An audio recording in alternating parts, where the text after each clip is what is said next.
ഹരേ കൃഷ്ണ. ശ്രീമദ് ഭഗവത്ഗീത അധ്യായം 2 സാഖ്യയോഗം ശ്ലോകം 20.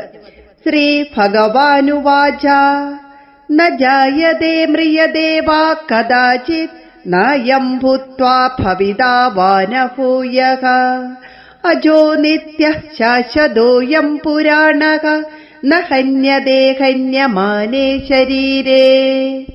ന ജായതേ മ്രിയതേ വാ കദാചിത് നായം ഭൂത്വാ ഭവിതാ വാ ന ഭൂയഃ അജോ നിത്യഃ ശാശ്വതോയം പുരാണോ ന ഹന്യതേ ഹന്യമാനേ ശരീരേ. ജനനമരണങ്ങളില്ലാത്ത നിത്യനാണ് ആത്മാവ്. ഉണ്ടായിട്ട് ഇല്ലാതാകുക, ഇല്ലാതിരുന്നിട്ട് ഉണ്ടാകുക, ഇവയൊന്നും ആത്മാവിനില്ല. ശാശ്വതനാണ് ആത്മാവ്. എക്കാലവും അത് ഉണ്ടായിരുന്നു, എക്കാലവും അത് ഉണ്ടായിരുന്നു, ഉണ്ട്, ഉണ്ടായിരിക്കും. അതുകൊണ്ടാണ് അതിനെ നിത്യൻ, ശാശ്വതൻ, പുരാണൻ എന്നൊക്കെ വിശേഷിപ്പിച്ചിരിക്കുന്നത്. ശരീരം നശിക്കുമ്പോഴും അതിൽ നിന്ന് വ്യത്യസ്തനായി ആത്മാവ് ശേഷിക്കുന്നു. അതിന് നാശമുണ്ടാകുന്നില്ല. ഭഗവാൻ വീണ്ടും വീണ്ടും അടിവരയിട്ട് പറയുകയാണ്. അർജുനനെ ഇവിടെ വധത്തിന് പ്രേരിപ്പിക്കുന്ന ഭഗവാൻ അധർമ്മത്തിൽ മുഴുകിയ അഥവാ അധർമ്മത്തിന്റെ പക്ഷം പിടിച്ച ശരീരങ്ങൾക്കാണ് വധശിക്ഷ, അല്ലാതെ ആത്മാവിനല്ല.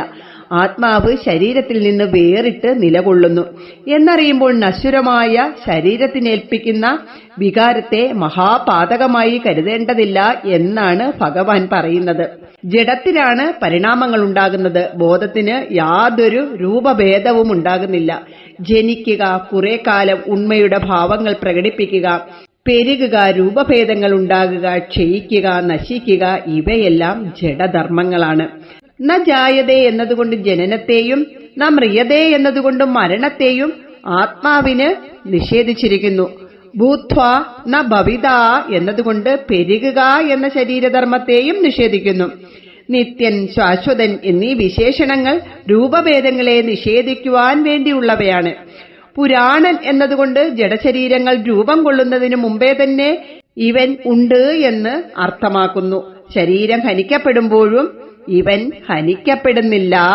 ന ഹന്യതേ ഹന്യമാനേ ശരീരേ എന്നതുകൊണ്ട് ജഡജഗത്തിന്റെ നാശത്തെ ജീവാത്മാവ് അതിവർത്തിക്കുന്നു എന്ന് വ്യക്തമാക്കുന്നു.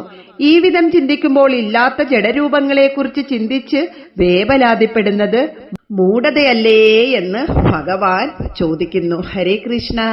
കഠോപനിഷത്തിലും ഈ ശ്ലോകം ഇങ്ങനെ കൊടുത്തിരിക്കുന്നു. ന ജായതേ മ്രിയതേ വാ ബിഭച്ഛിത് നായം കുതച്ഛിന്ന